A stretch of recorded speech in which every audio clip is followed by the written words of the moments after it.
2024년 6월 9일 이달의 둘째 주일입니다. 오늘은 신약성경 340쪽에 있는 디모데전서 5장 1절부터 25절 말씀을 본문으로 삼아서 우리가 가족인 이유 이런 제목으로 하나님의 말씀을 선포하기 원합니다.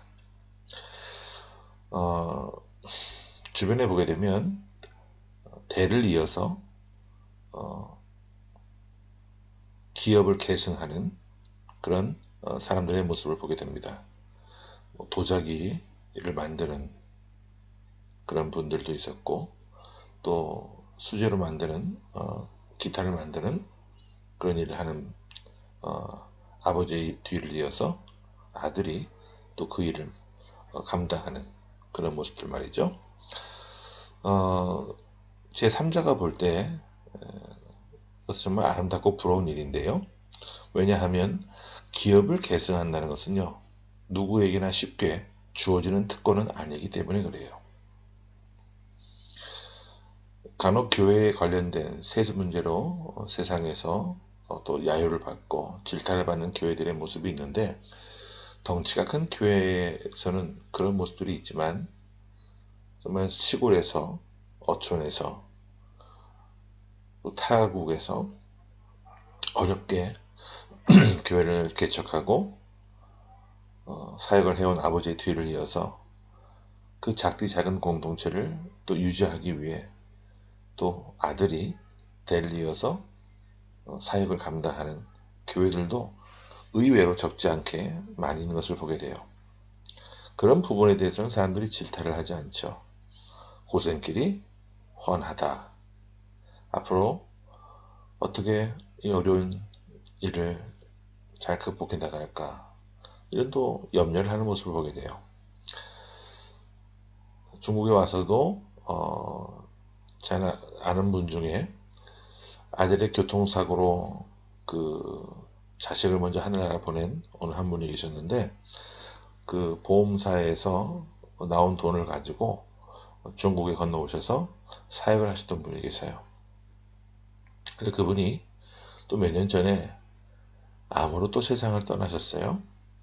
주님 품에 안 계셨는데 사모님 혼자서 그 일을 감당하실 수가 없어서 이제 귀국을 하셨던 그런 분도 계셨습니다. 정말 주변에서 보면 드러나지 않아서 그렇죠. 의외로 아름답고 숭고하고 귀한 일들이 많은 것을 보게 됩니다. 그런데 기업을 계승한다는 것, 당사자들에게 있어서는요, 다른 사람에게 말할 수 없는 그런 어려움을 갖고 있는 분들도 또한 있는 것을 보게 됩니다. 한번 쉽게 생각을 해볼게요. 부모 입장에서 자녀에게 기업을 물려주는 것이 덩치가 크고 물질을 많이 벌 수 있는 그런 일이라고 한다면 좀 그런 마음이 적겠지만, 전통을 지키기 위해서 어떤 특수 분야에 그 대를 이어서 일을 한다고 할 때 그 일을 자녀가 다시 하겠다라고 하는 그런 모습을 볼 때 마음이 편한 부모는 없을 거예요. 그 일이 얼마나 힘겹고 어려운지 잘 알기 때문에 자녀가 감당하는 것을 보게 되면 마음이 쓰이고 애가 탈 겁니다. 또한 기업을 물려받은 자녀 역시 마찬가지로 불편한 점이 있어요. 적어도 부모보다는 내가 더 잘해야 되겠다라고 하는 그런 강박과 부담감을 느끼게 됩니다. 부모님이 고생해서 일궈 놓은 것을 누구보다 잘 알고 있는 본인이기 때문에 자신이 잘못하면 그 부모님의 수고를, 그 명예를 한순간에 물거품으로 만들지 않을까 염려하게 되는 것이죠. 같은 맥락에서 오늘 본문에 나오는 바울과 디모데도 어려운 시기를 보내고 있었습니다. 우리가 잘 아는 것처럼 바울은 결혼을 하지 않았기 때문에 자녀가 없었죠. 바울은 서신서 곳곳에서 디모데를 믿음 안에서 낳은 아들이라고 언급하고 있습니다. 디모데가 어렸을 때부터 항상 함께 다니면서 그를 하나님의 말씀으로 양육했던 바울이기 때문에 영적인 아버지로서 디모데에게 목회에 관련된 사역을 부탁하고 있는 것이죠. 바울이 사랑하고 혼신의 힘을 다해서 일구어냈던 그 에베소 교회를 디모데에게 부탁하고 마게도냐로 떠나게 됩니다. 바울은 에베소 교회에 대해서 누구보다도 잘 알고 있었어요. 성도들의 면면도 다 알고 있었고, 바울이 디모데에게 구체적으로 사역을, 목회를 이렇게 하라고 말하려 했다면 얼마나 많은 말들을 쏟아낼 수 있었겠습니까? 하지만 바울은 그런 부분들에 대해서 자제하고 또 자제했어요. 오직 목회의 큰 틀에서만 디모데에게 조심스럽게 알려주고 있는 것을 보게 됩니다. 오늘 본문 말씀은 교회 공동체 안에 있는 성도들을 이렇게 대하라고 하는 그런 말씀이 나오고요. 또한 디모데 자신을 위해서 최소한 이것만큼은 하라고 하는 그런 권면의 말씀들을 우리가 보게 되는데, 우리 1절과 2절 말씀부터 먼저 함께 보겠습니다. 자, 1절부터 봅니다. 시작. 잠시만요. 시작. 늙은이를 꾸짖지 말고 권하되 아버지에게 하듯 하며, 젊은이에게는 형제에게 하듯 하고, 늙은 여자에게는 어머니에게 하듯 하며, 젊은 여자에게는 온전히 깨끗함으로 자매에게 하듯 하라. 자, 이것은 한마디로 말하면 성도들과의 관계에 관련된 말씀이에요. 늙은이에게는 아버지처럼, 젊은이에게는 형제들처럼, 늙은 여자분에게는 어머니처럼, 젊은 자매에게는 친남매처럼 대하라는 겁니다. 바울이 전하고 있는 사역자와 성도가 맺는 그런 관계에 있어서 핵심은 뭐냐? 가족이라는 거예요. 왜 성도를 가족같이 대해야 할까요? 그 이유가 무엇이냐 하면, 성도들은 우리는 모두 같은 하나님을 아버지라고 부르기 때문에 그렇습니다. 우리가 하나님을 아버지라고 부르는 순간 우리는 가족이 됩니다. 바울이 이렇게 디모데에게 권면하는 것은 목회자가 아주 특별한 존재가 아님을 전제하고 있는 거예요.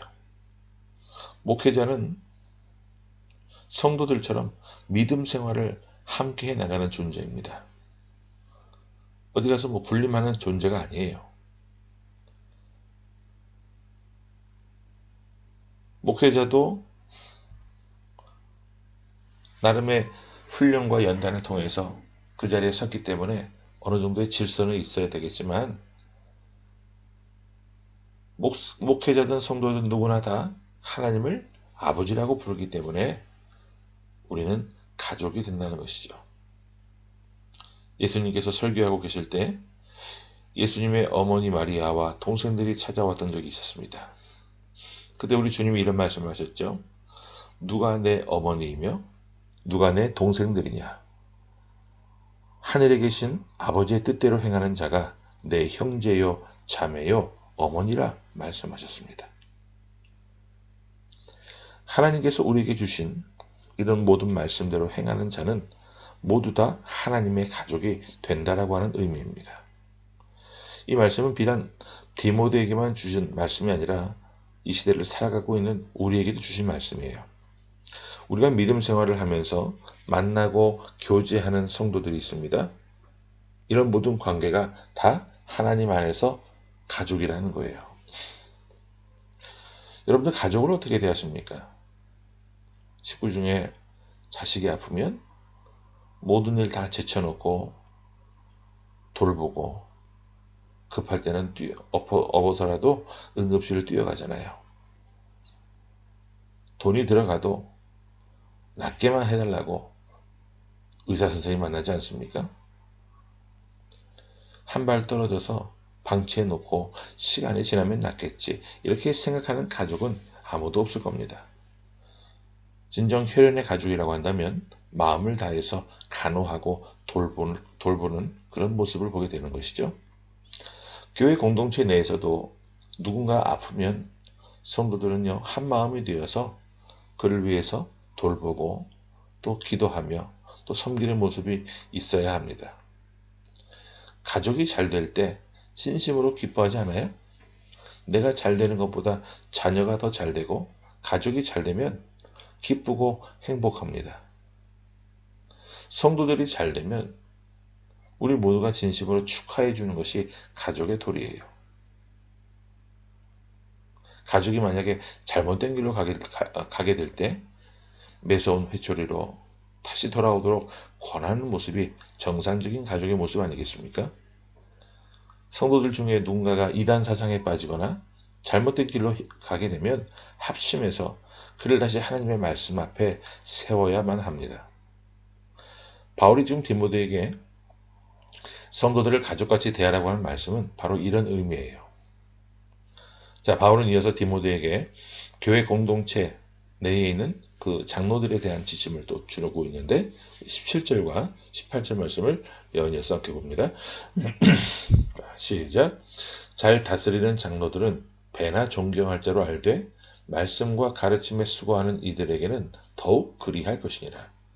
성경에 이르시되 곡식을 밟아 떠는 소의 입에 망을 씌우지 말라 하였고 또 일꾼이 그 싹을 받는 것은 마땅하다 하였느니라. 바울 당시에 교회 내 장로들은 가르치는 일과 치리하는 일, 이 두 가지를 동시에 했어요. 하지만 시간이 지나서 오늘날의 현대교회는 치리하는 장로와 가르치는 장로가 분리되었죠. 가르치는 장로는 바로 목회자가 된 것이고 치리하는 장로는 행정적인 장로가 되었습니다. 바울이 지침을 주기를 가르치는 장로들에 대해서는 교회가 생활을 전적으로 책임지라고 합니다. 우리가 잘 아는 것처럼 바울은 자비량 사역을 해왔습니다. 교회를 개척할 때 천막을 만드는 일을 하면서 생활을 해결해 왔어요. 개척했던 교회였기 때문에 일꾼도 적었고 또 재정적으로도 뒷받침이 되지 않았던 이유 때문이기도 하죠. 하지만 이제는 교회가 세워졌고 시간이 흘러서 교회가 어느 정도 든든히 세워졌기 때문에 바울은 디모데에게 잘 가르치는 장로들은 교회가 생활을 책임질 수 있도록 그렇게 권면을 하고 있는 것이죠. 이것은 오늘날 대부분의 교회들이 목회자의 생활을 책임지는 것과 맥을 같이 하고 있습니다. 하지만 이런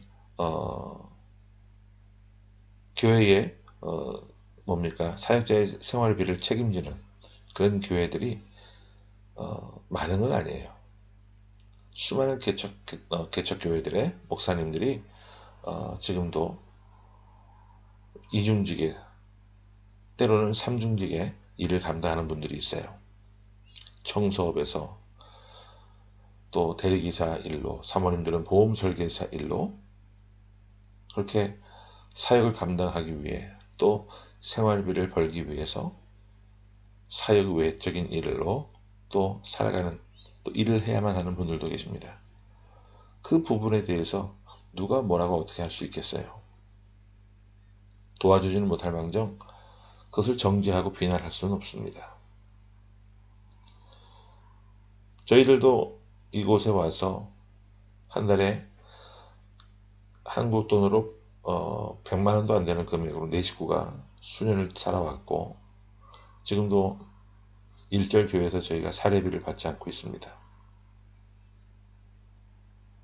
그런데 하나님께서 굶기지 아니하시고 먹이시고 입히시고 재우시고 생각지도 못했던 또 사람들을 붙이셔서 또 까마귀 떼를 보내셔서 먹이시는 그런 일들을 지금도 종종 체험하고 있거든요.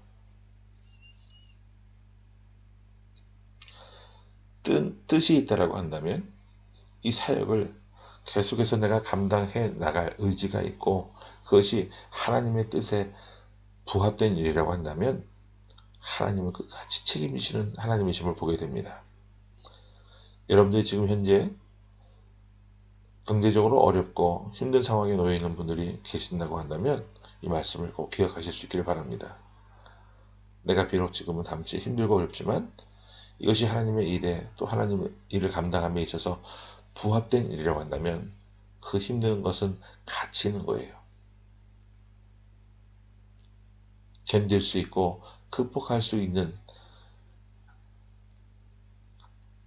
그런 시간들까지 최선을 다해서 감당해도 그 시간은 절대로 헛되지 않습니다. 동행하시는 하나님의 은혜를 체험하면서 늘 날마다 새로운 은혜를 경험하는 귀한 삶의 모습들이 되시기를 바랍니다. 마지막으로 바울은 한 가지 더 이야기를 합니다. 디모데의 영성과 육체의 건강에 관련된 이야기인데 22절과 23절을 보고 정리합니다. 시작. 아무에게나 경솔히 안수하지 말고 다른 사람의 죄에 간섭하지 말며 내 자신을 지켜 정결하게 하라. 이제부터는 물만 마시지 말고 내 위장과 자주 나는 병을 위하여는 포도주를 조금씩 쓰라. 목회자 디모데는 성도들에게 영향력을 끼치기 위해서 그들의 삶에 가르침을 주기 위해서 누구보다도 정결한 삶을 살아야만 했습니다. 왜냐하면 자신이 정결해야만 성도들의 영적인 성결을 주장할 수 있기 때문이죠. 또 동시에 육체적인 질병에서 자유롭기 위해서 목회 사역에만 몰두해서 스트레스 받지 말고 위장병을 다스리기 위해서 포도주를 조금씩 쓰라고 권면하고 있는 것을 보게 돼요. 목회자의 건강이 교회의 건강의 척도가 되기 때문에 이렇게 권면하는 것이죠. 제가 알고 있는 어느 한 분이 교회가 아름답게 성장을 했어요. 이 목사님이 자신의 몸을 돌보지 않고 밤잠 설쳐가면서 말씀 준비하고 또 사람들 만나러 다니시고 또 자신을 개발하기 위해서 더 열심히 말씀을 파고들면서 공부하시고 그렇게 많이 노력을 했는데 정작 자신의 몸은 돌보지를 못했어요. 그래서 이분이 시간이 갈수록 삐쩍 말라드는 거예요. 병원을 가봐도 특별한 진단명은 없어요. 먹는다고 잘 먹는데도 영양 공급이 제대로 안 돼. 삐쩍 말랐어요. 오늘날 이분이 너무 교회 일에 과로를 하셔서 교회에서 쓰러지는 일도 있었어요. 그래서 담임 목사님한테 그런 일이 생기니까 교회 분위기가 어떻게 해요? 뒤숭숭한 거죠. 평안하지가 않는 거예요. 사역자의 건강이 교회의 건강에 척도가 된다는 것도 여러분들 기억하실 수 있기를 바랍니다. 그래서 이 땅에 사역하는 모든 사역자들을 위해서 기도하시되 특별히 그들의 영적인 삶을 위해서도 더 나아가 육체의 건강을 위해서도 기도 많이 해주실 수 있기를 바랍니다. 바울이 디모데의 목회를 감당하는 그런 부분에 대해서 간섭하지 않기 위해 자제를 하지 않고 있지만 오늘 말씀들을 쭉 우리가 읽어보게 되면 바울이 디모데를 얼마나 아끼고 생각하는지 또한 사랑하는지 그런 것들을 많이 우리가 느끼게 됩니다. 이 말씀을 통해서 우리가 하나님의 마음을 깨달을 수 있기를 바라요. 내가 실패하고 내가 넘어지고 내가 말씀대로 순종하지 않을 때 하나님의 마음은 어떠하실지 또 주의 종을 보내셔서 권면해 주실 때 그 권면하는 말씀을 내가 어떻게 받아들였는지 여러분들 한번 곰곰이 생각해 보시고 우리를 끝까지 사랑하시는 그 하나님의 마음을 또한 디모데에게 자신의 그 사랑을 아낌없이 전달하는 그런 바울의 마음을 우리가 본받고 배울 수 있기를 바랍니다. 그런 마음을 우리도 소유하고 더 나아가서 정결함과 또 성실로서 주님의 일을 열심히 잘 감당할 때 하나님께서 더 사랑하시는 우리 공동체의 모습 또 우리 각 개인들의 모습이 될 줄로 믿습니다. 아멘. 함께 말씀을 기억하면서 기도하겠습니다. 거룩하신 아버지 하나님 은혜를 감사합니다. 우리를 향하여 하나님을 아버지로 부르게 하시고 같은 하나님을 아버지로 부름으로 인해서 우리가 가족이 되게 하신 은혜 감사합니다. 때론 연약하고 병든 연약한 그런 가족들이 있는데, 그런 가족들을 우리가 만나고 대할 때마다 우리가 어떤 마음으로 그들을 대해야 될지, 부모의 심정으로 대할 수 있는 그런 그리스도의 마음을 품고 하나님이 허락하신 성도들을 품어낼 수 있는 우리 모든 가족들의 모습이 될 수 있도록 하나님 도와주시고, 그들의 삶 가운데 아름다운 또 위로와 권면으로 함께하고, 또 그들이 잘못된 길을 갈 때는 엄하게 또한 꾸짖을 수 있는 그런 진정한 혈연의 가족과도 같은 모습들이 바로 우리의 모습이 될 수 있도록 함께하여 주셔서 더욱더 이 땅에 허락하신 우리 공동체가 더 든든히 세워져 갈 수 있도록 하나님 도와주옵소서. 그런 과정들을 통해 하나님 영광 나타내게 부족함이 없게 하시고, 바울처럼 사람을 사랑하고 교회를 사랑할 수 있는 우리 가족들의 모습, 우리 성도들의 모습이 될 수 있도록 하나님 함께하여 주옵소서. 살아계신 예수 그리스도 이름으로 감사하며 간절히 기도하옵나이다. 아멘.